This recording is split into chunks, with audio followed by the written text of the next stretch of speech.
So the majority of my career in cybersecurity has been building companies. So as a leader, involved in sales, marketing, and operations, as opposed to being a hands-on consultant. So even though I built a penetration testing company, I was not out there doing the penetration testing. I wasn't an ethical hacker.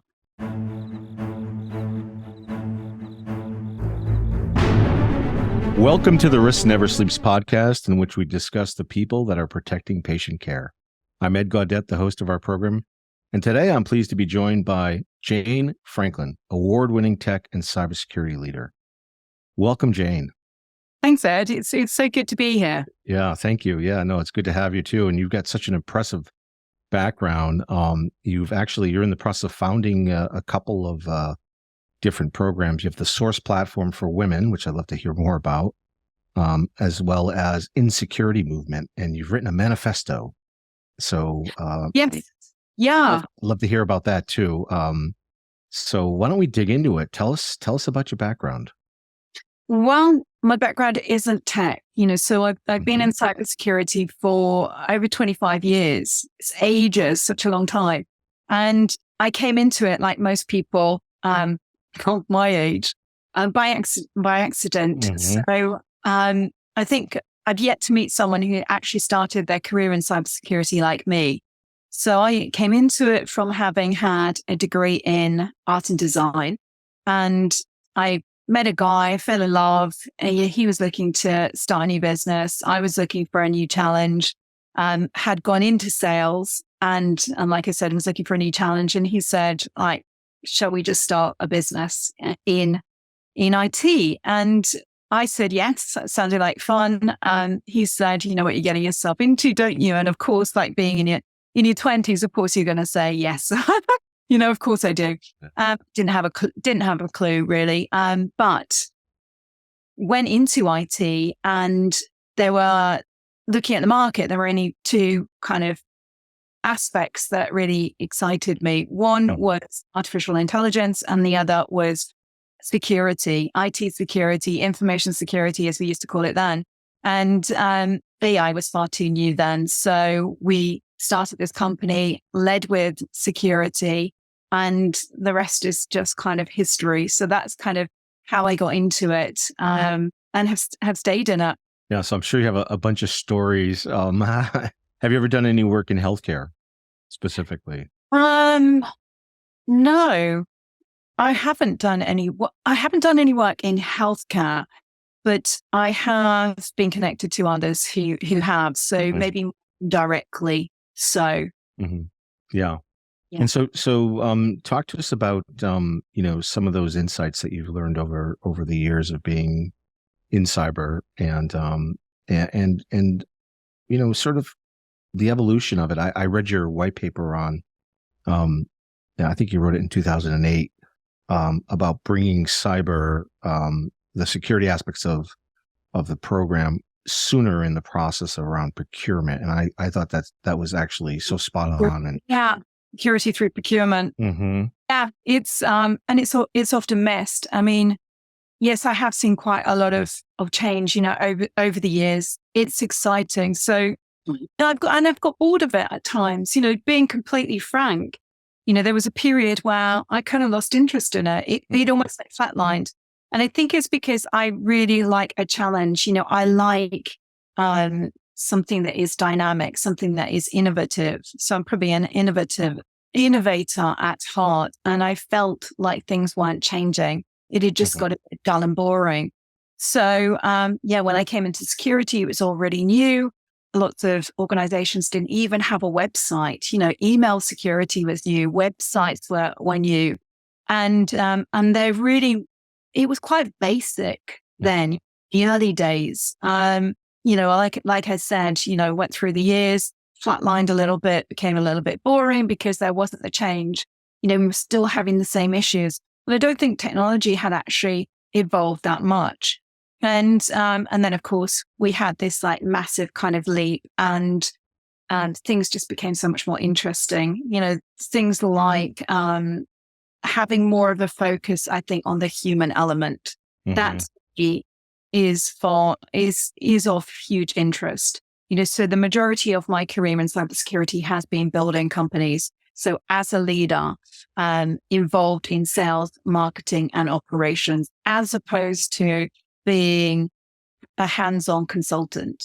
So even though I built a penetration testing company, I was not out there doing the penetration testing. I wasn't an ethical hacker. So my experience has been from that perspective, which I really enjoy. I love it. I'm still involved in it. I'm still heavily involved in the leadership aspect, the awareness aspect, as an influencer, because I have a bit of a portfolio career. So working as an advisor for some companies, as board advisor, again, for some companies, and also as a trainer, as a consultant, but more from the business and operations side of things. And as an activist, you brought up right at the beginning, insecurity and the insecurity movement. That's really where my research and my activism kind of is housed. It actually stems from the book I accidentally wrote, which is called Insecurity, and focuses on women and why we need to get more women into the industry and remaining in it. And it all comes down to risk. So yeah, back to your original question, I think. That's a fascinating, aspect of cyber, which has largely been dominated by men. And what do you think women bring to cyber that obviously has been lacking? What are some of the aspects that you? Different perspective. Coming from the art side of things, where we all have to be different. If you're not different, you're all the same. So you're not gonna find work. It's all about being different.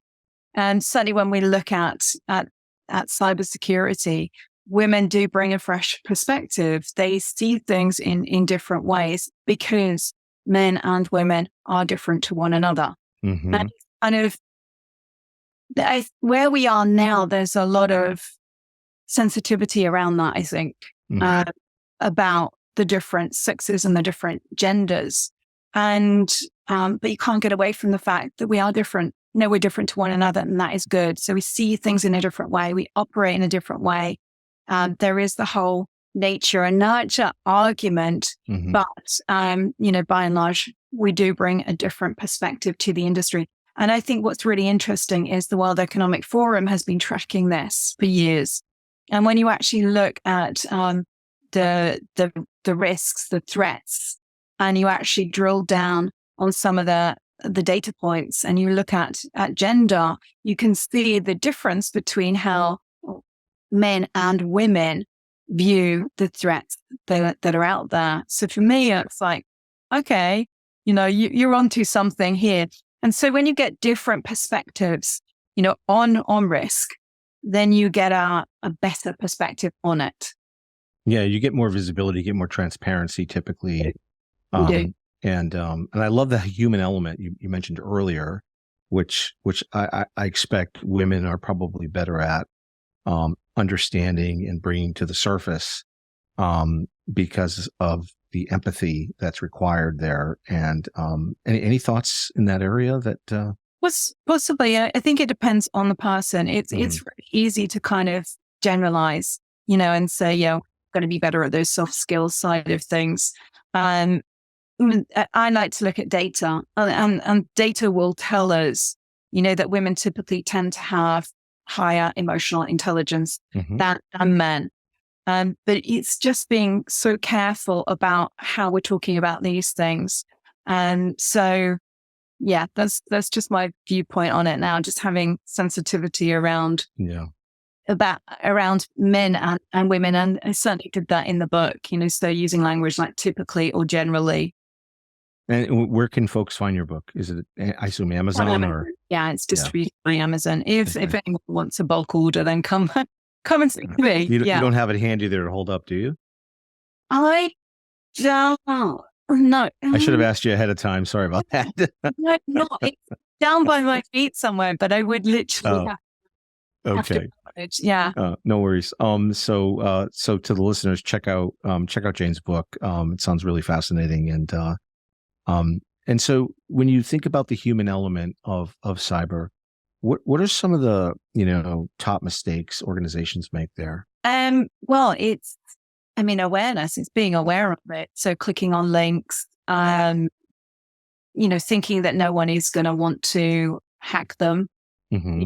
Just like thinking that they are safe. It's just like everything is hackable. So work from the position of that, zero trust, everything is hackable. Be prepared for when something happens or when you discover it has already happened. Mm-hmm. So those are the things that kind of spring to mind instantly. It's like, be aware, make sure that your people are aware, they're trained up, you're going to be able to spot phishing incidences.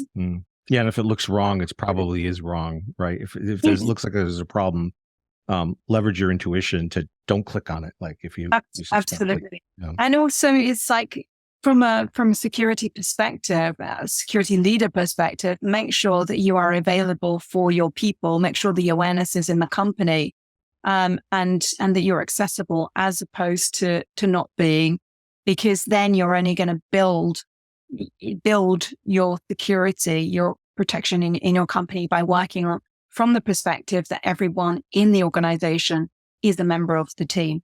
Mm-hmm. Excellent. So it's been a rough couple of years for folks with the pandemic, obviously, and the recovery. What are you most proud of over the last couple of years, personally and professionally? For myself or for the industry? For yourself, yeah. For myself, the last couple of years, just actually surviving. I mean, COVID-19 was horrific. From a business perspective, sales stopped overnight. So it was actually continuing, managing to operate as a business through that.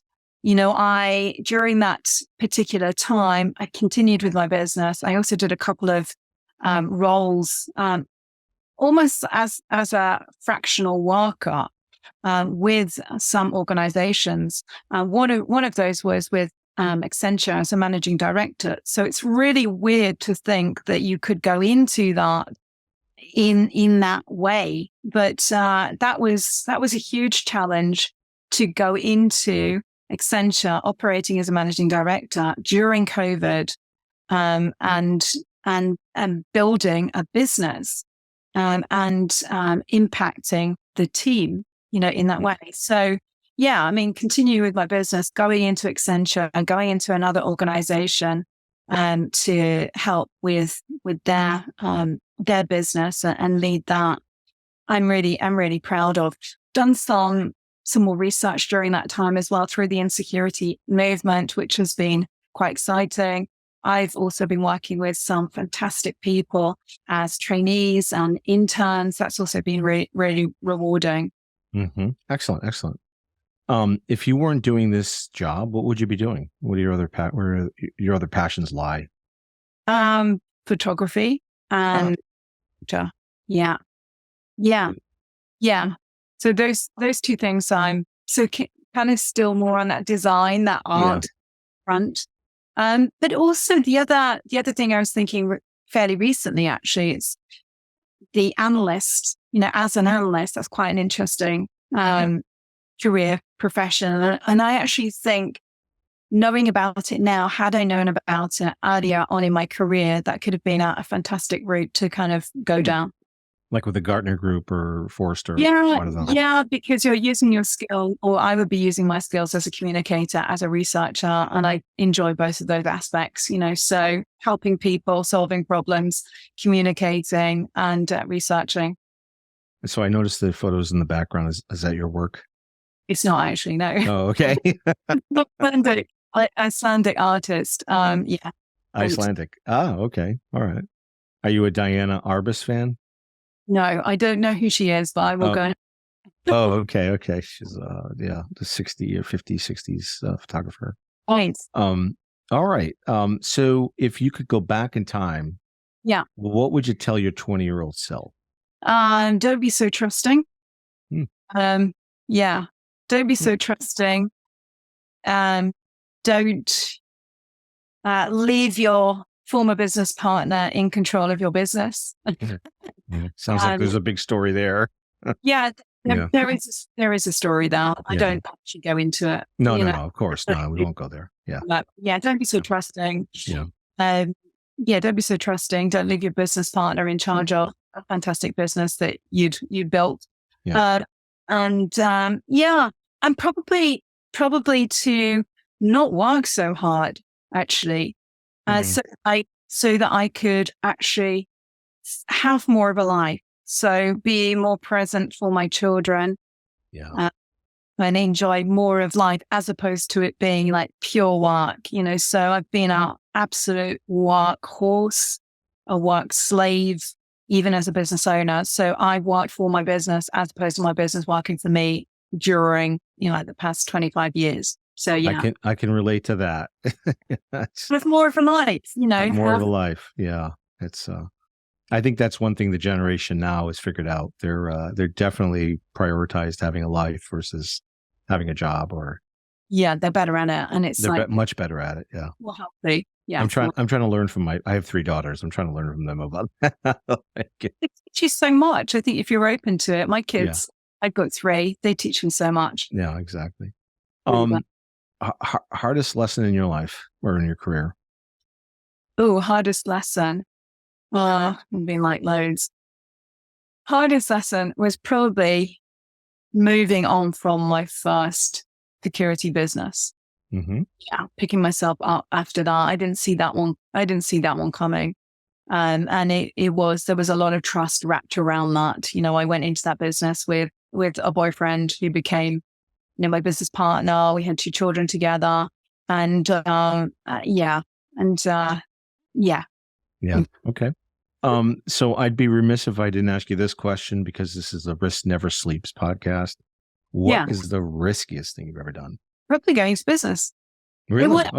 It wasn't. No, it's not actually going into business. I mean, that is a risk. It is a risk, right? Yeah, I was walking away from Accenture. That was probably a risky thing to do. So yeah, I walked away from an MD position at Accenture. So yeah, it's a risk. It's a huge risk. Yeah, change is always a risk. Yeah. Yeah. So that was a big risk. Strong signals for my business. Otherwise I wouldn't have done it. But yeah, big risk. But it sounds like that entrepreneurial aspect of working is so strong with you that it kept pulling you out. And this is it. So yeah, I had to trust my heart and follow my heart. The head might say one thing, but I'm left by my heart. So I don't want those regrets, like when you're on your deathbed and all of that, I want to be able to look back and kind of go, yeah, well, I might have messed up there, but at least I was true to myself and I really went for it. Yeah, no, it's so true. And I suspect it's based on your design and art background, where you have that perspective on things. Still, you bring that perspective. I started out as a writer in this in IT, like you, and just stumbled into IT. Yeah. And it just happened to be the career. But my first love and passion is writing, and so it's an art form. It's an art. It's absolutely an art form. Yeah. Any other last comments or thoughts or insights for our listeners you'd like to share? On getting into the industry or being in the it could be for anybody that's maybe coming into cyber, or that is attempting to break into cyber. Any insights or thoughts? I would just say, if anyone's like breaking into it, it's like really build relationships with those in the industry. So it's like network. If they're looking to get a job, it can be really hard, and it really requires so much tenacity. I have people that have been trying to get into the industry for years, and they've not given up, but the fastest way into the industry, the fastest way to get a job is by building, you're working on your network and building those relationships with the network and asking for what you want, so being really clear about what it is that you want and asking for it and understanding that there are no mistakes. So even if you believe that you're clear or you're not sure if you're clear, don't worry too much about that. Just get stuck in, like go for it. The clarity can come, after you've taken your first step. Yeah. And how about those certificates or those programs? Do they also help? Yeah, they can do. Yeah, absolutely. I mean, most jobs are going to be asking for something. There's again, there are some great certifications for new people coming into the industry. Certified in cybersecurity and ISC squared. Mm-hmm. New certification, they're offering $1 million, to people who are interested. So that's absolutely fantastic. There's some great opportunities out there. So yeah, build your certifications. They're going to help you. They're going to build your knowledge, your skills, and they're going to help you be placed in a job much more easily. Mm-hmm. They're not essential for every aspect or every domain in cybersecurity, but they can help depending on what it is that you want to do. Yeah, and that's a great point. Yeah. There's some great things out there. The other thing that I would also say is for leaders, leaders in the industry, it's like really work on your skills, your leadership skills. Mm-hmm. I've just done a masterclass today looking at how to be more strategic as opposed to operational. So very applicable for business owners who tend to get pulled into the weeds. So yeah, really work on your leadership skills and have that growth mindset that we so often hear about. And it's so easy in security to become quite fixed, because in security, we don't like change, like human beings. Like human beings don't like change, but we can become very entrenched into that fixed mindset, not the growth mindset. And we need to kind of expand more and become less rigid and more collaborative as well. So sharing much more with people. I love that. Yeah. And don't be afraid to think broadly about the industry. In particular, think about risk management, maybe coming in as an assessor or in a role that may not be traditional cybersecurity, but maybe adjacent to getting started there. So yeah, it's tapping into, it's being expansive, I think, with your thinking. So being creative, being expansive and not limited. Boundaries are fantastic, and we do need boundaries for so many things, but we also need to be expansive and creative, with our thinking. And when we're designing our companies, our teams. Yes, no, that's a great point. All right. Oh, well, thank you very much, Jane, for your time. This has been a great conversation. Our listeners will, I'm sure, have a lot more questions, but check out Jane on LinkedIn and do look at her book for her book on Amazon.com. This is Ed Gaudet from the Risk Never Sleeps podcast series. If you are on the front lines protecting patient safety, remember to stay vigilant because risk never sleeps. And we are out. Okay. Ned. Let me just end this. That was great. Thank you very much. Yeah.